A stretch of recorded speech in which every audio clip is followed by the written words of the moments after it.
Sir ये बताइए कि agenda behind the Kashmir files जो है वो आखिर इसके पीछे क्या राज है जो आप महसूस करते हैं? देखिए 90s में हम सब जानते हैं कश्मीरी पंडितों का वहाँ से विस्थापन हुआ था, हत्याएं हुई थी, बहुत सारा कुछ हुआ था और वो हिंदुस्तान के आज़ाद हिंदुस्तान के इतिहास का एक काला चैप्टर है, ये बात तो है, इसको तो मानना पड़ेगा। लेकिन इस तरह की फिल्में जो बनाई जा रही हैं उस काले चैप्टर को जिस तरह से दिखाया जा रहा है वो हिंदुस्तान का जो भविष्य है उसको काला बनाने के लिए किया जा रहा है। कुछ बुरा होता है तो उससे सीख के हमें आगे बढ़ना होता है कि ऐसा दोबारा ना हो, लेकिन ये फिल्म ऐसा कुछ करने की जगह जानबूझकर एक बहुत प्रायोजित तरीके से इस सब चीज़ों को और बढ़ावा देने की कोशिश कर रही है जो हमारे लिए खतरनाक है, हिंदुस्तान के मुस्तकबिल के लिए खतरनाक है। एजेंडे के पीछे क्या आरएसएस का हाथ नजर आता है?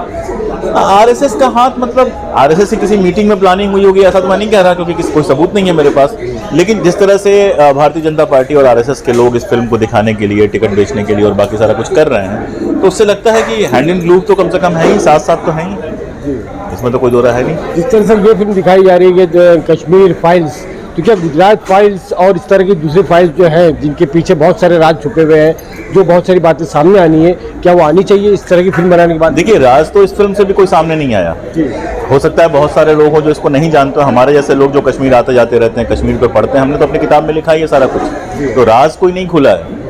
अब मामला यही है कि इतिहास को अगर आप ऐसे इस्तेमाल करना चाहते हैं, माजी को ऐसे इस्तेमाल करना चाहते हैं कि गड़े मुर्दे वहाँ से उखाड़िए और उसका जो कंकाल है उससे लोगों को डराइए और अपना जो मुस्तकबिल है उसको आप मुर्दों में तब्दील कर दीजिए, तो ठीक है कीजिए, चाहे वो गुजरात फाइल हो, चाहे कश्मीर फाइल हो, चाहे जम्मू फाइल हो, चाहे भागलपुर फाइल हो, उनसे क्या सीखना है? यही सीखना है ना कि जब जब कम्युनल हारमोनी टूटेगी तो दंगे होंगे, लोग मरेंगे, कभी हिंदू मरेंगे, कभी मुसलमान मरेगा, लेकिन इंसान मरेगा, वहाँ की इकोनॉमिक प्रगति रुक जाएगी, बाकी सारी दिक्कतें होंगी। तो ज़रूरत तो मतलब पीस फाइल्स बनाने की है ना, कि पीस फाइल्स बनाया जाए कि कैसे शांति रखी जाए।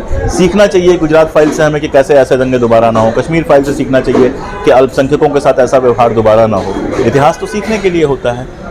क्या इससे ये लगता है कि 2024 का जो इलेक्शन है एजेंडा असल वो एजेंडा है इसका?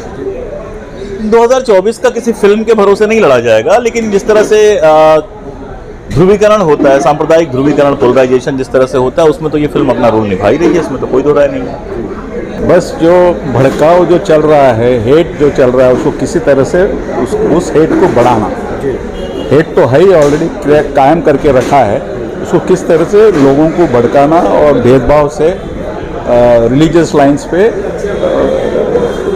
किस तरह से उसकी भड़काते रहना, ये एक मुहिम है। तो भड़काने के पीछे या इस मुहिम के पीछे क्या मकसद नजर आता है?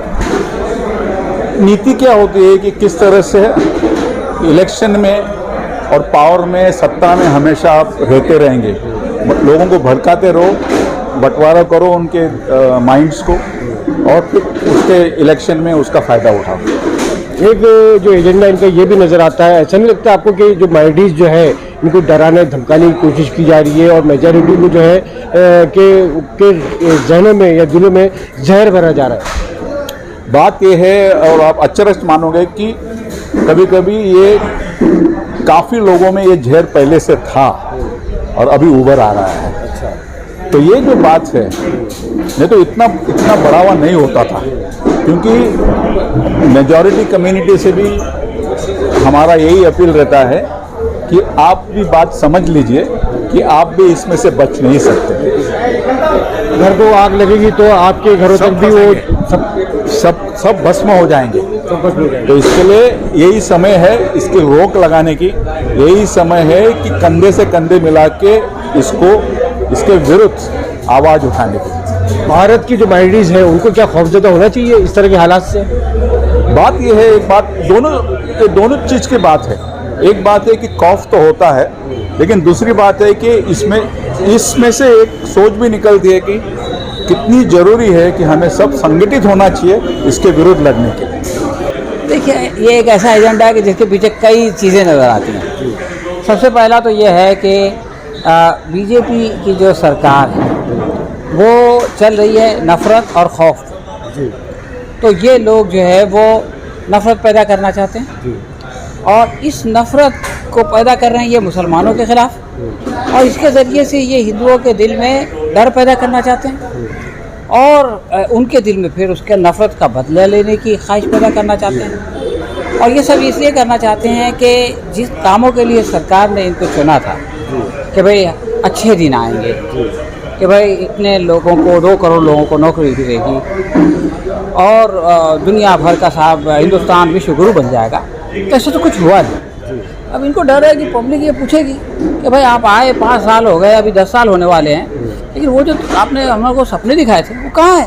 तो अब लोगों को उस सवाल को पूछने से रोकने के लिए ज़रूरी है कि उनको कुछ ऐसी चीज़ों में लगा दिया जाए कि वो उन बुनियादी जो मसाइल है, बुनियादी जो मुद्दे हैं उनको भूल जाए और फिर से इनके झांसे में आ जाए और दोबारा इनको इक़्तिदार में फायज कर दें।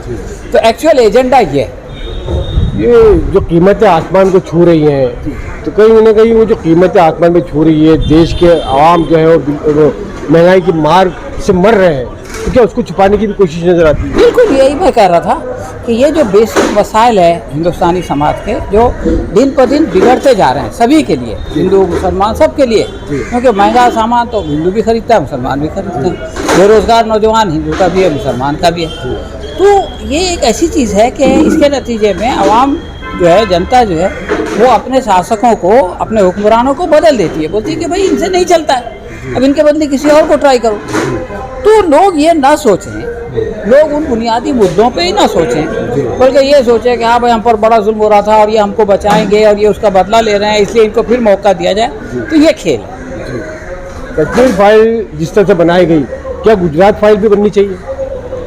भाई मैं ये कहता हूँ कि नहीं बननी चाहिए, इसलिए कि एक आदमी ने एक घर को जलाया, दूसरे आदमी ने 4 घर को जलाया, तीसरे आदमी ने 10 घर को जलाया, चौथे आदमी ने 40 घर को जलाया। तो सवाल ये है कि ये आग कहाँ तक पहुँचेगी? देखिए, जितना भी नफ़रत फैलेगी, जितना भी गुस्सा बढ़ेगा, जितना भी खौफ पैदा होगा, डर पैदा होगा, ये सब का सब बीजेपी के हक में जाएगा, बीजेपी को फ़ायदा पहुंचाएगा। और जितना लोगों के दिल में डर ख़त्म होगा, लोगों का एक दूसरे पे विश्वास बढ़ेगा, लोगों का एक दूसरे से प्रेम बढ़ेगा, लोग एक दूसरे से नज़दीक आएंगे, उतना जो है वो बीजेपी का नुकसान होगा। देखिए, बीजेपी ने गुजरात में जो कुछ किया है, ये बताने के लिए किसी गुजरात फाइल की ज़रूरत नहीं। बच्चा बच्चा हिंदुस्तान का, इस जनरेशन का जानता है कि वहाँ पे क्या हुआ, क्या खेल खेला गया। तो हम अगर उसको एक फिल्म बना के दिखाएं, तो मैं ये समझता हूँ कि उससे कोई ख़ास फ़ायदा नहीं होगा। पूरी दुनिया जानती है, पूरी दुनिया जानती है ये बात, लेकिन ये कि हमको ये बताना पड़ेगा। देखिए, एक चीज़ है कि एक तारीख जो है, हिस्ट्री आप पढ़ते हैं, इतिहास जो पढ़ते हैं, तो इतिहास से हमको एक बात सीखना चाहिए कि इससे पहले जब नफ़रत बढ़ी तो बेकसूर लोगों का खून बहा।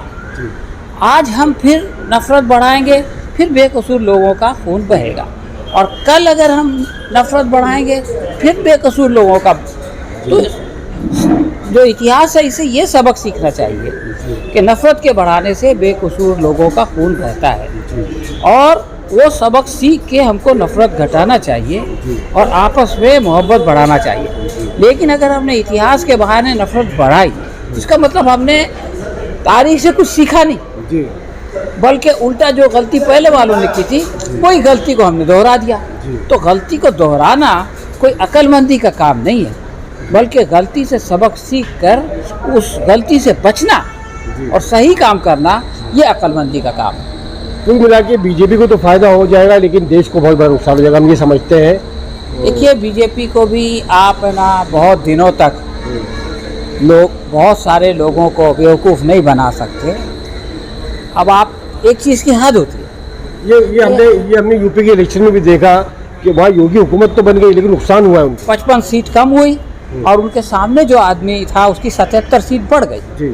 तो ये बात जो कही जाती थी कि ये हार ही नहीं सकते, इनको हराया नहीं जा सकता, ये कभी कम होंगे ही नहीं, तो ये बात तो यूपी के इलेक्शन ने साबित कर दिया कि अगर ठीक से इलेक्शन लड़ा जाए तो इनको हराया जा सकता है। अब क्यों नहीं हारे, तो अगली बार हारे।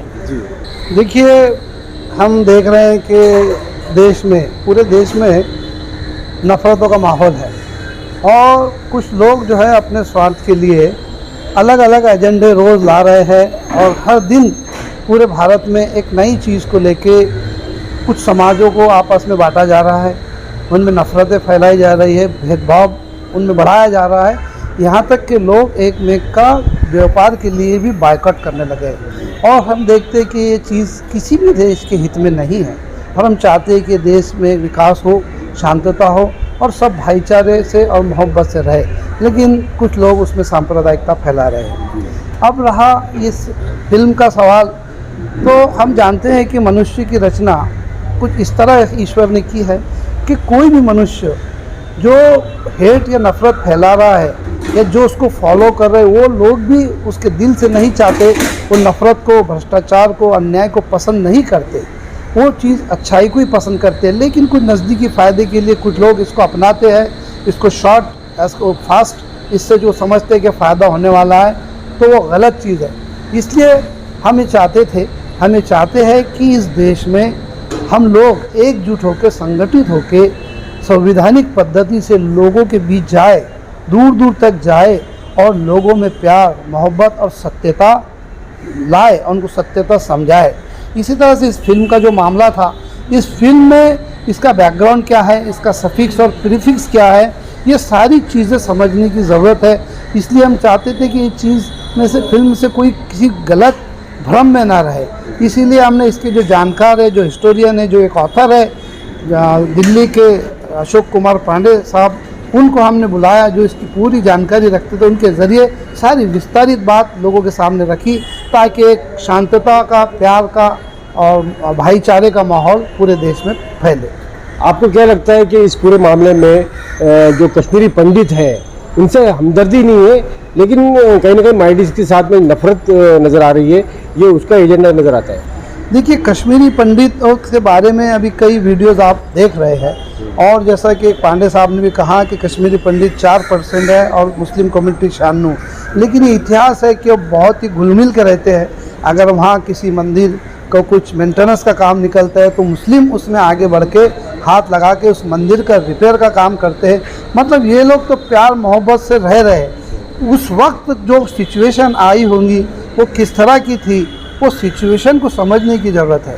और ज़रूरत यह है कि जिन पंडितों के बारे में हम सबको मोहब्बत और हमदर्दी रखना चाहिए कि उनका जो नुकसान हुआ है, तो पूरे भारत के लोग, सभी जाति के लोग हाथ लबाट जोड़कर और उनके लिए, उनके पुनर्वसन के लिए काम की जाए, उनके पुनर्वसन का एजेंडा चलाया, ये प्राधान्य की बात है और ये बात को चलाना चाहिए। कश्मीर की आवाम भी उनको आवाज़ दे रहे हैं और कश्मीर की आवाज़ भी उनको आवाम दे रहा है, और सभी पूरे भारत, देखो इंसान, मैंने कहा कि कभी भी न्याय को, मोहब्बत को और सच्चाई को पसंद करता है। तो अगर किसी के साथ किस वक्त भी अगर कोई अन्याय हुआ है, उस पर ज़्यादती, जुल्म हुआ है, तो कोई भी आम इंसान उसको पसंद नहीं करता और कोई धर्म उसको पसंद नहीं करता। इसलिए सब चाहते हैं कि उनका विस्थापित हो, उनका पुनर्वासन अच्छे से हो, वो हंसी खुशी से वापस वहाँ आए और फिर उसी तरह जो 94% लोग मिलकर एक मिसाल कायम करें पूरे दुनिया के लिए। कैमरा पर्सन शान पटेल के साथ राशिद, थैंक यू।